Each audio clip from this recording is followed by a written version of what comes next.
Next up, we have a doctor. We think we need a doctor in the house. I can see another doctor in the house over there, but there's a few doctors this morning. This is a very special doctor that's been working with us for a little while. And again, through human kindness, through human connection, we were connected to her. Ben McKee, who's my business partner in Psyched, as many of you know, is a long-time psychotherapist and introduced me to Dr. Tamara a little while ago. And once met, trust me, never forgotten. So brace yourself, strap yourselves in. This woman has a double PhD, because obviously one's not good enough for any of us around here. She's also a psychotherapist, she's a coach, she does incredible things with the body. I'm sure she might even get you moving this morning, you never know.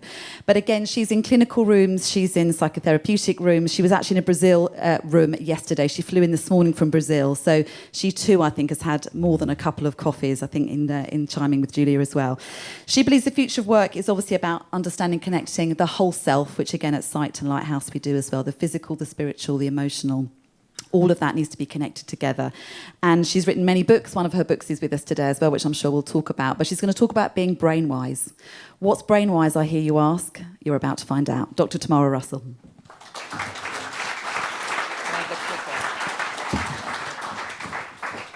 Hi, good morning, everybody. Thank you for that great introduction.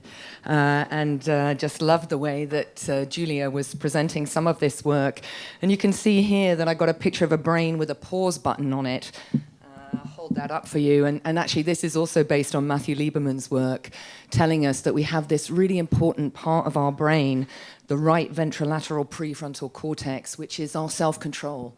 Our ability to delay gratification because we have something further down the line that's more important to us.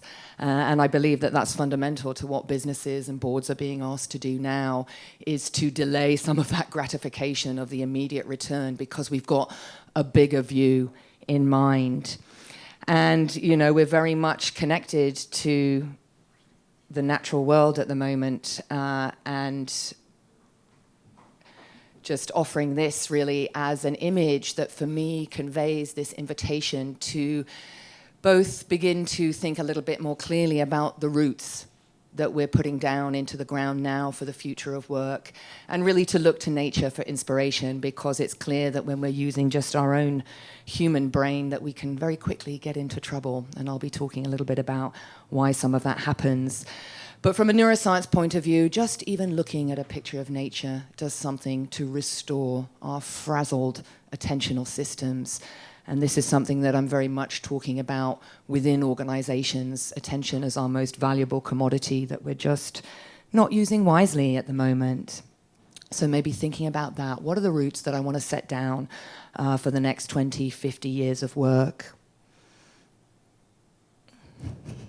Sorry. Let me try again.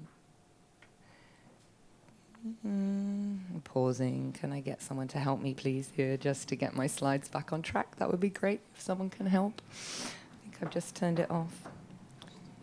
There we go. Okay. So, as Bob Dylan said, the times they are a-changing, and fundamentally what we're being asked to do now is to consider whether the tools and the processes of working that we used to use are appropriate for here and now. And back in the day, we had a strategy, we had a plan, A to B. You find the person that can get you from A to B as quickly as possible. You pay them a lot of money, incentivize them, and off you go. The reality now is that we're in a desert landscape. It's changing all the time. Nobody knows what the business environment is really going to be looking like. And so therefore we maybe need to have some more strategies and some different ways of working. And I'm suggesting that rather than getting that Formula One car and filling it up with the best gas and the best driver and off you go, we maybe need a different sort of vehicle now, a 4x4, something that's got some different skills. But what that means is, in the business environment, we need to do some training to learn how to drive this car. Yeah, it's a different kind of vehicle, it's a different kind of landscape. And if we look to the neuroscience, this can be really helpful to help us understand what that change process requires, and which skills we need to develop and train in order to be able to get that done. Julia presented some of those staggering statistics about what's actually going on in the work environment. And I like to call this the true cost. Yeah, and businesses are great at masking the true cost.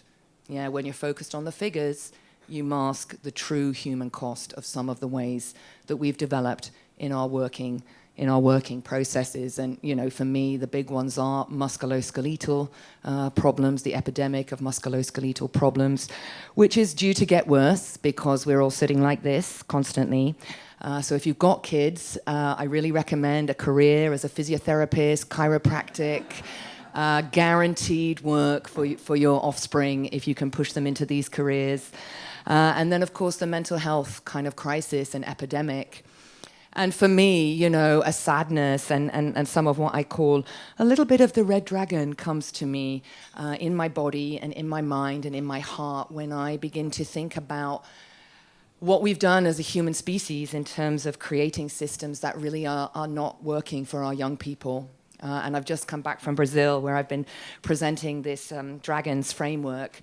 And in a busy working environment, finding that if you can explain it to a 5-year-old, it's appropriate for the boardroom. Yeah, because this is the level at which these brains can take in the information. And for me, the red, it's a bit of the shame and the guilt and the uncomfortable feeling when I think about, my own role, complicity as an adult of creating systems that are so painful for our young people, so painful and distressing for them. And actually this focus on the blue, the productivity, the getting it done, the going faster, the more. Of course, our brains can do this. Not doing it very efficiently at the moment, but the focus on this blue dragon energy has actually now led to an environment where we're in the red. Yeah, we're in the red. Productivity is low down, and we're kidding ourselves, actually. Really delusional in many ways. And so the invitation then is to think about what can we do to feed our green dragon, care and attention. And attention is our most valuable commodity, and we can train it. Just to be a bit provocative, I maybe challenge Julia a bit and say, yes, we have this kind of 7 units of working memory that we can use to hold information online, but we have an amazing possibility to consciously evolve our brains as human beings. This is what we can do that's a little bit different to the animals. We can consciously choose to train our attentional networks, and the evidence is that mindfulness training helps us to expand our working memory and in fact hold our working memory capacity, particularly under conditions of red or the conditions when kind of red is activated. This is what I call the human potential to feel deeply and think clearly. This is really the passion of my work now. How do we allow systems where we can be vulnerable and totally in the red, but at the same time think clearly, work together and be kind to one another? This is the challenge.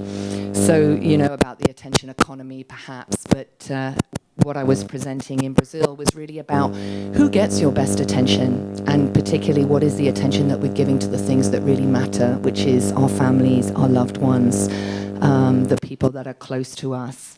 And when we look at this, again, often working with senior leadership, the red comes because we realize that we're not giving our best attention to the things that are really, really nourishing us, that are really helping us to do the blue well and kindly with one another.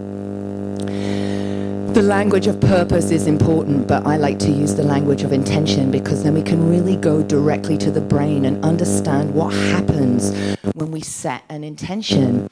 And from the neuroscience, particularly my work is with some of it's with martial arts and the body work, but when we look at the motor system and intentionality inside the motor system, we see that when we set an intention, this sets up our brain to be really interested in not only the way that we want things to go, but it's actually then tuning your brain to be looking out for when we get derailed.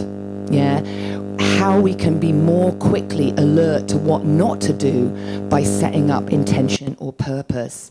And we can bring this directly into the boardroom, really holding in mind, in that working memory system in a very deliberate way, and using lots and tools of techniques to help us remember that stuff, because we forget it when we get going on automatic pilot. What are we doing and why? What are we doing and why? And the future of work is then also adding that process piece, which is, and how? Can I be explicit about the how? Because that's what's really going to make the difference. We're required, I think, to put the brakes on. This is Lieberman's work. It's not easy, because everything in our modern system is about harder, faster, more. So this is where the courageous leadership piece comes in. Who's got the, I want to say balls, but that's not very gender friendly. Haven't come up with a female version of that, like we need to think, but who's got the courage? Who's really got the courage? I call this actually the strong compassion. Yeah, it's this mixture of red and green dragons together. It's like the righteous anger. And some of that is coming from the feminine.